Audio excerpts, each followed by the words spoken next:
Character development புத்தகத்தின் தமிழாக்கம். தலைப்பு அறிவு. கேள்வி எண் 5. அறிவு மனிதனுக்கு தேவன் கொடுக்கும் முதல் பரிசாக இருப்பது எப்படி? Reprint number 3279. விளக்கம். தன்னுடைய சிருஷ்டிகளின் விருப்பத்தை அறிந்த தேவன் முதல் படியாக அவர்களுக்கு ஞானத்தையும் அறிவையும் கொடுக்கிறார். இதன் காரணமாக சுவிசேஷ யுகத்தின் போதித்தல் அல்லது சத்தியத்தை அறிவித்தல் முதல் கற்பனையாக கொடுக்கப்பட்டது. சிலுவையில் அறையப்பட்ட இயேசுவின் மேலுள்ள விசுவாசம் மன்னிப்பை பெற்றுத்தரும் என்ற உபதேசம் உலகத்தாருக்கு ஞானமாக தோன்றவில்லை. தேவன் வேறு ஏதாகிலும் கட்டளைகளை கொடுத்திருந்தால் நலமாக இருந்திருக்கும் என்று இவர்கள் எண்ணலாம். ஆனால் எப்படி எனில், தேவ ஞானத்துக்கு ஏற்றபடி உலகமானது சுய ஞானத்தினாலே தேவனை அறியாது இருக்கையில் பைத்தியமாக தோன்றுகின்ற பிரசங்கத்தினாலே விசுவாசிகளை ரட்சிக்க தேவனுக்கு பிரியமாயிற்று. 1 கொரிந்தியர் 1:21 என்று பவுல் கூறுகிறார்.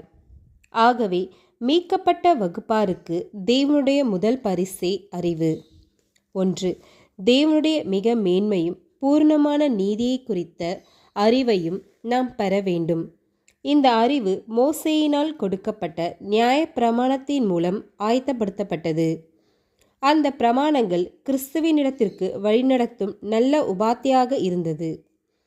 அதற்கு பின் கிறிஸ்து அந்த சட்டத்திற்கு கீழ்ப்படிந்து அதனுடைய மகத்துவத்தையும் கனத்தையும் தெளிவாக எடுத்துரைத்த நியாய பிரமாணத்தின் ஆசிரியராக இருந்த பரலோக தேவனை மகிமைப்படுத்தும்படியாக அவருடைய குணங்களை வெளிப்படுத்தி கனப்படுத்தினார்.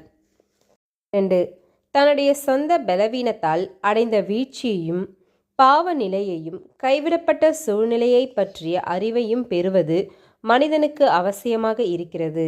அப்பொழுதுதான் தேவன் அவனுக்காக ஏற்படுத்தின திட்டத்தில் ஒரு இரட்சகர் அவனுக்காக கொடுக்கப்பட்டார் என்பதை அவனால் புரிந்து கொள்ள முடியும். 3. ஆதாமின் முழு சந்ததியும் தெய்வீக இரக்கத்திலிருந்தும் சரியான மனநிலையில் இருந்தும் உடல் ரீதியான பூரண நிலையில் இருந்தும் எப்படியாக விழுந்து போனார்கள் என்ற அறிவு தேவைப்படுகிறது.